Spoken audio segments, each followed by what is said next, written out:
Siempre un gusto saludar y dar la bienvenida a la colaboración de Abu Donji, comunicólogo, analista geopolítico y experto en temas internacionales. Abu, te saludo con el gusto de siempre. Buenas noches. ¿Qué es lo último, lo que nos refieres del caso Francia? Muy buenas noches, Carlos. Como siempre, un gusto saludarte a ti y todo nuestro querido Igualmente. auditorio. Efectivamente, Carlos, el 28 de marzo fue el 10º día de la huelga de las manifestaciones en Francia en contra de la reforma que está proponiendo el presidente Emmanuel Macron para subir la edad mínima para la jubilación de 62 a 64 años. Estos 2 años son realmente para el gobierno de Francia un respiro económico. Sin embargo, el pueblo lo está recibiendo de una forma que jamás hemos visto. Jamás hemos visto en Francia, en París, las imágenes que están circulando en las redes. Esas manifestaciones rechazan la reforma, que sin embargo el Et là, en presidente famille, Macron qui está d'ailleurs Amel, le consciente, y lo lendemain, dijo a en tenu un moment diferentes très critique, n'a donné entrevistas, lieu à que va a perder aucun débordement. popularidad a Et causa vous de avez des esta milliers de reforma, gens qui étaient pero simplement está venus pour faire la guerre. insistiendo en seguir adelante. C'est ¿Por qué insiste tanto?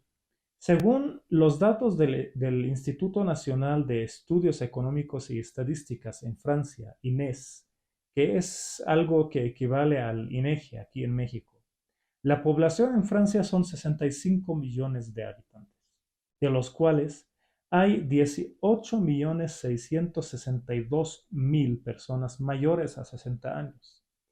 Y esos datos que estamos observando ahorita en la pantalla, de estos 19 millones casi, hay 6.849.000 personas mayores a 75 años. Eso quiere decir, con números sencillos, el 28.7% de la población en Francia es mayor a 60 años y es muy probablemente jubilada. Es una carga económica bastante fuerte para el gobierno francés. Una carga que no está soportando, porque además la situación aquí en México es completamente diferente, es mucho mejor. La sociedad en México es joven, la edad promedio es 29 años. Y ese porcentaje de personas mayores a 60 años, también según lo que vemos en la pantalla, son aproximadamente el 5.6% en México. Pero en Francia no lo es así. En Francia casi el 30% de la población es mayor a los 60 años.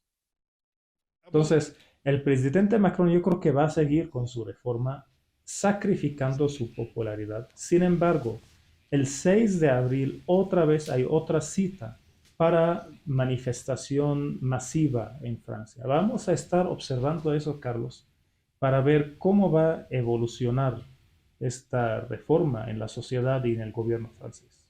ahora, de las manifestaciones en Israel, ¿se podría hacer un paralelo con lo que ocurre en Francia, Abud? La situación en Israel es completamente diferente. Es una situación política. El primer ministro Benjamín Netanyahu, quien es el primer ministro que más años estuvo en el poder en la historia de Israel, en esta ocasión llega a la cabeza del gobierno por una coalición de partidos de ultraderecha, de ultraortodoxos. Tenemos ahorita en Israel un gabinete formado de partidos, incluso sionistas, que jamás han estado en el gabinete. Y esa coalición está presionando a Benjamín Netanyahu. La reforma que quiere dar al Knesset, o prácticamente quiere dar a los partidos ultraderecha, que son la mayoría en el Knesset, que es el Parlamento de Israel, el poder de anular las decisiones de la Suprema Corte de Justicia. Para muchos analistas es un riesgo contra la democracia en Israel, pero es una situación completamente política. En Francia es una situación, desde mi punto de vista, económica al 100%. Sin embargo, Benjamín Netanyahu tiene dos decisiones difíciles. La primera decisión es dejar a un lado la reforma, y eso lo pone en muy mala posición con su coalición y va a perder el apoyo de su coalición. Y la otra opción es ir adelante con la reforma y perder su popularidad que venía construyendo durante años en Israel. También una situación bastante delicada que merece mucha observación Y es lo que vamos a hacer. Vamos a estar al pendiente, Carlos, para informarles a ti y a todo nuestro querido auditorio y nos veremos el próximo lunes. Seguiremos muy cerca de ti, Abud. Como siempre, muchas gracias y muy buenas noches. Es Abud Onji.